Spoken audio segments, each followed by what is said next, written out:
If any banker was not in the position to pay his debts, then the creditor used to break his bench and he was considered as insolvent. Nowadays, if any bank face this situation, it is called a bankrupt. पहले वक्तों में क्या होता था कि जो शख्स bench बनाता था और लोगों को अपनी बैंकिंग फैसिलिटी प्रोवाइड करता था, जब वो शख्स इस पोजीशन में नहीं होता था कि वक्त आने पर लोगों के पैसे उन्हें वापस कर सके, तो वो अपने बेंच को तोड़ देता था, ख़त्म कर देता था। तो ऐसे शख्स को क्या कहा जाता था? इंसॉल्वेंट। क्या कह रहे हैं कि आज के वक्तों में अगर कोई बैंक इस पोजीशन में हो कि वो लोगों की मानते वक्त आने पर वापस ना कर सके, तो ऐसे बैंक को कहा जाएगा बैंकरप्ट। आगे हमारे पास छोटी सी डायग्राम है, हम लोगों ने पढ़ा था पीछे।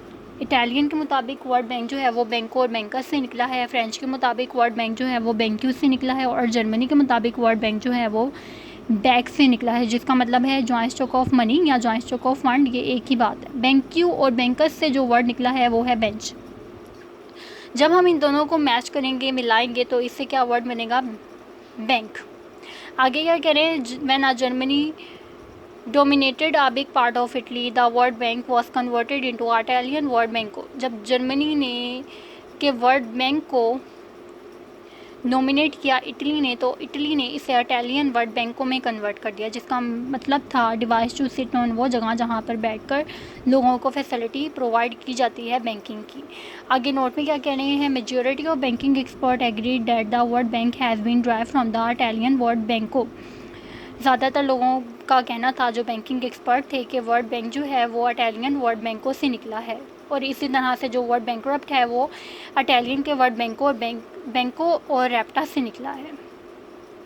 आगे हमारे पास है हिस्ट्री ऑफ बैंकिंग, इसको पढ़ते हैं।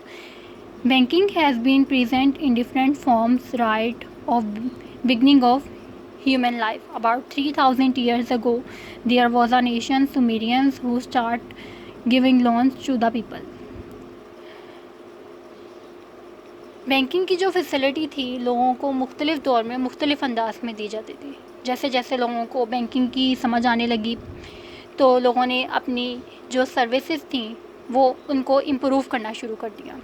क्या कह रहे हैं इसमें कि 3000 साल पहले एक नेशन थी, एक कौम थी, सुमेरियंस, जिसने लोगों को लोन से इंट्रोड्यूस करवाया, उधार से इंट्रोड्यूस करवाया, जिन्होंने लोगों को उधार पैसे देना शुरू किए।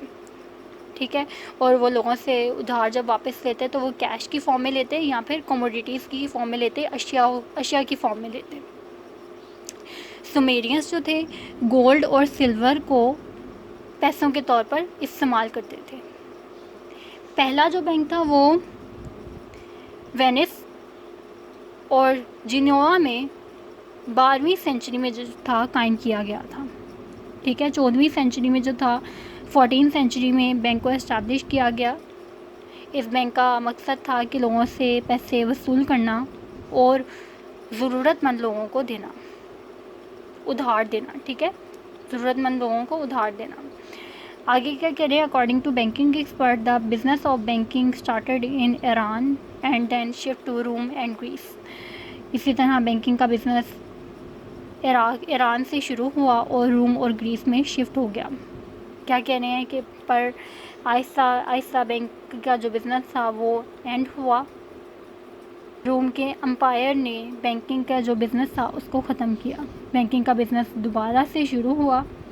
इसी तरह से ये जो बैंकिंग का बिज़नेस दोबारा से शुरू हुआ, ये यूरोपियन कंट्रीज़ में शुरू हुआ और आहिस्ता आहिस्ता करके पूरी दुनिया में बैंकिंग के बिज़नेस को इंट्रोड्यूस करवाया गया। तो जो मैंने आज आप लोगों को पढ़ाया वो था इंट्रोडक्शन। उसके बाद हम लोगों ने पढ़ा वर्ड बैंक, फिर हम लोगों ने ये डायग्राम की, उसके बाद हम लोगों ने हिस्ट्री ऑफ बैंकिंग पढ़ा। ठीक है, तो वर्ड बैंक में से हम लोगों के शॉर्ट क्वेश्चन निकलेंगे, ये अब आप लोगों ने याद करना है। इंट्रोडक्शन भी अब आप लोग याद करोगे।